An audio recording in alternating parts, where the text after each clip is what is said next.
మతం మారినంత మాత్రాన కులం మారాలని రూల్ లేదు. కొత్తగా రూల్స్ తీసుకొని వస్తున్నారు క్రైస్తవులకి వ్యతిరేకముగా. ఎందుకు సార్ క్రైస్తవులు అంటే అంత వివక్ష? ఎందుకు సార్ చట్టానికి క్రైస్తవులు అంటే అంత వివక్ష?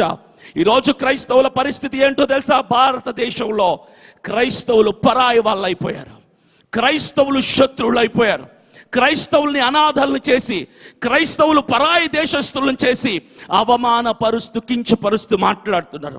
ఒకడు బైబిల్ పట్టుకోవాలంటే భయంతో చస్తున్నాడు. ఈరోజు సువార్త ప్రకటించడానికి కరపత్రాలు పట్టుకుని రోడ్డు మీద నిలబడాలంటే భయంతో చస్తున్నాడు. ఆ భయాన్ని తీసేయటానికే నాలాంటోడొకడు, అజయ్ బాబు లాంటోడొకడు యవ్వన కాలంలో వచ్చాం మేము.